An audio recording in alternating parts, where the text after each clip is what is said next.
Getting lean and strong is so fucking simple. You eat less, move more, lift heavy, and that's it, right? So why the fuck it took me over 15 years of yo-yo dieting, trial and error, ups and downs to finally get in a decent shape? Because it's not about what to do or how to do it. This part is super simple. It's about a whole different thing. And in the next 15 minutes, I will try to explain to you what took me over 15 years to understand. In this video, I will share with you the psychological mindset shift that helped me lose over 30 kg and stay fit for life with what feels like zero effort, and give you the exact steps you can do to implement it as well. This is part 1 of the Fitness Mindset series. In each part, I will teach you one concept that helped me and hundreds others become the fittest and healthiest version of ourselves. And in this chapter, we will talk about the rubber band concept. And I guarantee you, if you understand and implement only this one thing, it will change your physique forever. So let's jump right into it. You're in the zone. You're motivated, you sorted out your diet, you exercise, you lose weight, things start to look great and even doesn't feel that hard. The weight is just smoothly dropping, like riding a bicycle downhill with a nice summer breeze, effortlessly, while thinking to yourself, that's it, I finally figured it out. And then bam! Out of nowhere, you jam a metal rod right into your own wheel and go flying face first into the ground. You tell yourself it's because of that vacation, or a birthday, or you got sick, or work got stressful, whatever excuse fits that week. But deep down, you know that you just found a reason to fall off track again. And before you even realize it, all that progress you made starts slipping away. Sometimes right back to where you started, sometimes to an even worse place. Now think about it. You've probably seen people around you who stay lean almost effortlessly. They eat normal food, skip workouts sometimes, go on vacations, drink on weekends, and somehow still rock a six pack or at least a decent physique. It's like their default settings is being fit. Meanwhile, you just look at a donut in the wrong way and you gain 5 kilos. You start thinking they have better genetics, faster metabolism, or some secret trick. But that's not it. The real difference is happening up here, in the subconscious. Their brain believes or knows on a subconscious level that they are a fit person, so every action they take naturally keeps them there. Whether it's food choices, how much to move, or when is the last slice of pizza. Even the small unconscious decisions like grabbing water instead of soda, walking instead of driving, stopping when they are full, all align with that identity. They don't need to force it because it's who they are. And it really takes a very small change in calorie intake and energy output compounded over time to see major weight loss or weight gain. So first of all, you're not alone. This shit happens to everyone on some level, and it can actually be a superpower if you know how to utilize it correctly. I've struggled with my weight for as long as I can remember, and even though I was pretty active, I spent over 15 years bouncing between 110 and 85 kilos like a damn yo-yo. Same story every time. I'd clean up my diet, train hard 4 or 6 times a week, stay consistent 2, 3, 5 months, and then it hits. A birthday party, a vacation, a stressful week at work, doesn't matter what triggers it. It always ends the same way. One fuck it moment turns into a binge, which leads to skipping a workout in the same day because I feel like crap, then eat more crap because I feel bad for skipping the workout, then I skip another one. Fast forward 3 months, I'm 10 kilos heavier and wondering how the hell it happened again. Then, of course, I get motivated and start the whole cycle from the beginning. This breaking point kept showing again and again. Different excuses every time, a vacation, stress, bad sleep, whatever. But the same result, crash and restart. At first, I blamed motivation. I thought I just ran out of willpower. But something about it didn't sit right. It felt intentional. Like there was a part of me quietly pulling me back, sabotaging my progress on purpose, almost as if my own brain didn't want me to get and stay lean. And it got me thinking, so I started digging. And what I found completely changed the way I see fitness, discipline, and even myself. It led me to the first mindset concept that changed everything for me, the rubber band concept. Here's the simplest way I can explain it. We all have invisible set points living in our subconscious. Think of them like internal thermostats, not just for your weight or fitness, for everything. Each set point is basically a belief about who you are and what's normal for you, a default state. And everything outside this zone just doesn't feel right. Imagine a rubber band tied to your body weight. Take me for example. 110 kilos used to be my comfort zone. When you're sitting right at your comfort set point, it feels balanced. It's familiar, safe, it's where your subconscious believes you are. But the moment you start losing weight, you move away from this comfort zone. That's when the rubber band starts to stretch. Remember, the rubber band is connected to your current you and to your set point. So the farther you stray away from the set point, the stronger it pulls you right back. So you're not fighting cravings or laziness, you're literally fighting your own identity. Oh, and by the way, this isn't just about fitness. The rubber band shows up everywhere. Take relationships, for example. Some people believe that they can't find a good partner. Yet, when they finally meet someone amazing, they mess up, almost on purpose. Even though the relationship looks good, no games, no drama, just two people that actually get along. And that's exactly when they start to screw it up and create problems that doesn't exist. Or worse, they go out one night, have a few drinks, and cross a line they can't take back. Not because they are evil or don't care, but because deep down it feels wrong to have something that good. It feels like they don't deserve it. And this healthy relationship stretches the rubber band too far. So their subconscious pulls them right back, sabotaging the relationship, pushing the other person away, proving that the old belief true again. See, I knew I messed up again. I don't deserve a healthy relationship. Or take money, for example. If you took all the money and assets in the world and spread them evenly across everyone, give it a couple of years, the rich would end up rich again, and the poor would end up poor again. Because people don't operate from their bank balance. They operate from their financial subconscious set point. Their thermostat decides what's normal for them. For some, it's millions, for some, it's nothing. And it always pulls them back there. Someone wins the lottery and 5 years later they are broke again. They didn't lose the money because they are stupid. I hope so. They lost it because it just feels wrong and unfamiliar for them. Now flip it. Take everything away from someone who truly sees themselves as wealthy, strip them of their house, business, car, bank account, and see what happens. They'll find a way to build it all back. Why? Because all their actions, even the small automatic ones, pull them back to that level. Now, sure, you can say, yeah, because they have knowledge, the skills, the experience. True. But let's be honest. In 2025, knowledge is everywhere. That's how 20-year-old kids from regular families start online businesses and make millions. They don't have more knowledge. They just don't have the mental barrier that says success isn't for me. Their subconscious already decided that being successful is their baseline. Being poor or average simply doesn't fit their identity. And because of that, the rubber band pulls them up, not down.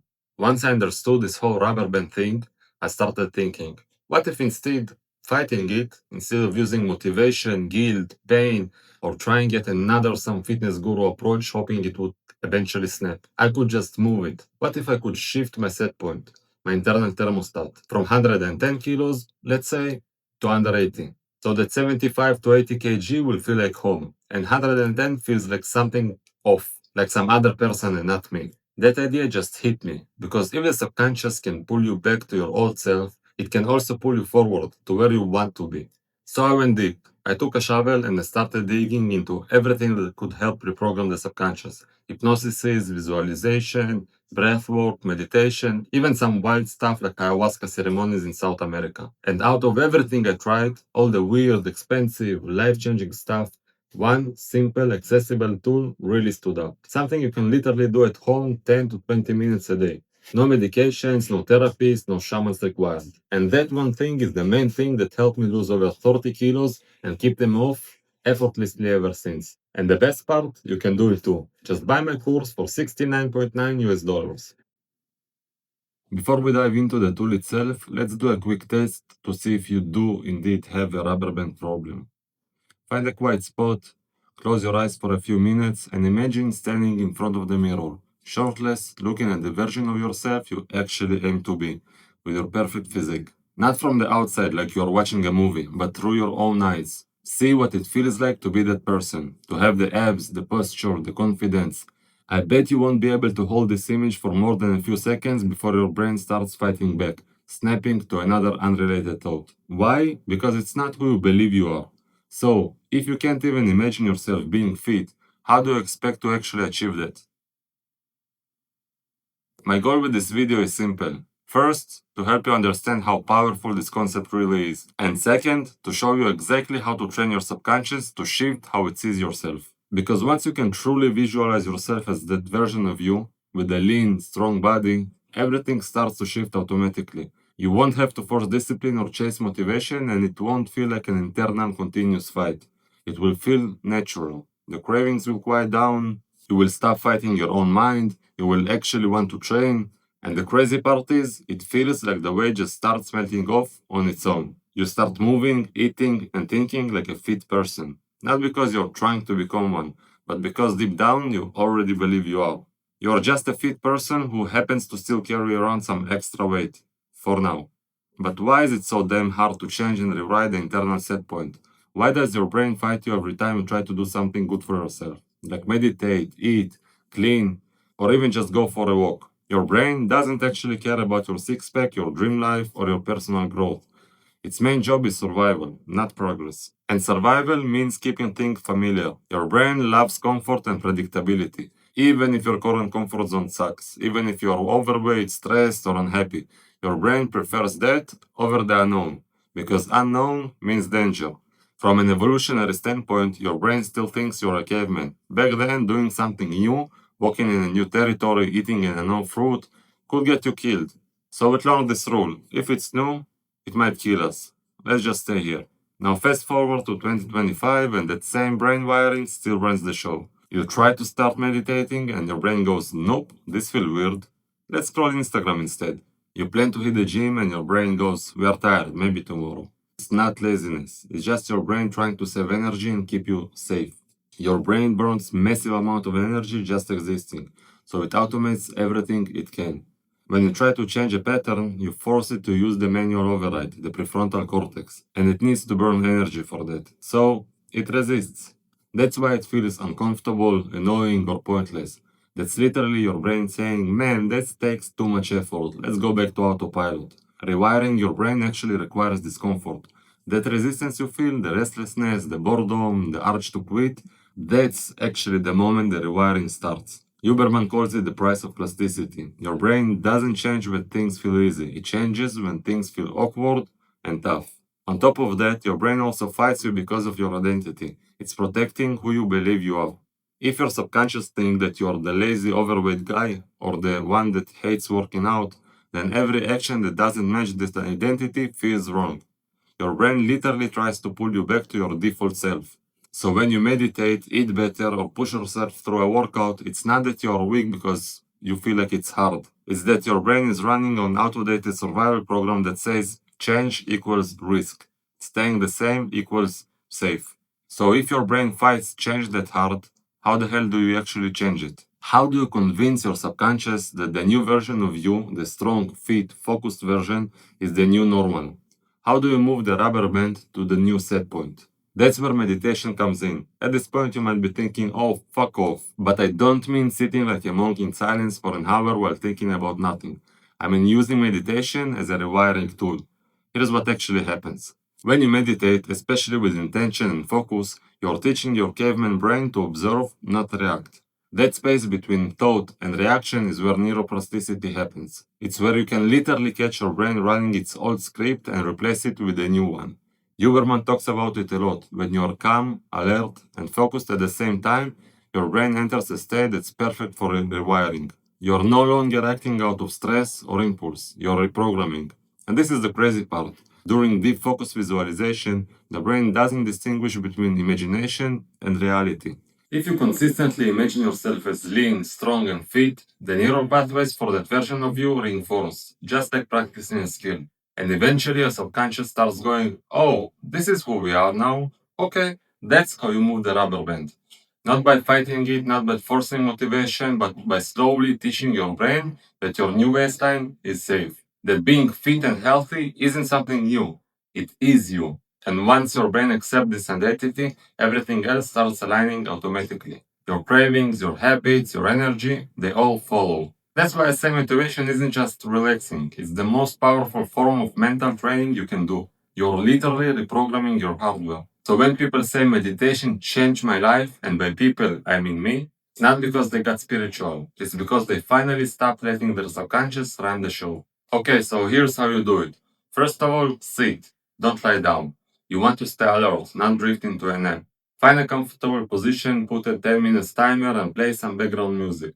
anything that helps you focus. You can just type meditation music on YouTube, Spotify, or whatever works for you. You start with 10 deep breaths, slow, full exhales, just to settle your nervous system. Then pick a visualization that actually feels real for you. You might picture yourself looking in the mirror with visible abs, or walking shirtless on a sunny beach, or stepping on a scale and seeing your goal number, or just feeling your clothes fit perfectly. The key, and it's super important, it's you imagine it in the present tense, as if it's already you, not someday or in the future. Because if you keep seeing a future version of yourself, that's exactly what you will become. Someone chasing it, not being it. Once you start, you'll notice it's not as easy as it sounds. You'll think, okay, just picture it, how hard can it be? And then 5 seconds later, your brain goes, what should I eat later? Did I reply to that message? Wait, did I pay my bills? Totally normal. Your mind will drift 1,000 times. That's the point. It's like walking on a slack line. You're going to fall off over and over again. Your job isn't to stay perfectly balanced, it's to keep getting back on it, training those balance muscles. Each time you bring your focus back to that image, you're strengthening your mental muscles that shapes who you are. And then one day, maybe after a week, maybe two, maybe a month, something interesting will happen. It will start feeling weird being out of shape because your brain has already started to believe you are fit. And once that belief locks in, your habits, your food choices, even your energy, they all start catching up and align to match who you are. Just a quick side note, 10 minutes might be a lot for some people. So if you want, you can start even with 3 or 5 minutes meditation and build your up to the 10 and even 20 minutes. And if you're still watching and didn't click off to the next 10 minutes abs hack, now's gonna be a good time to hit the like and subscribe button before it hits you. Now here's where a lot of people mess it up without even realizing it. They do the visualization, they meditate, they say that they want to change, but then in the day-to-day life, they keep reinforcing the old identity. You'll hear them say stuff like, I hate working out, I'm just not a gym person, healthy food is boring, I don't have time to exercise.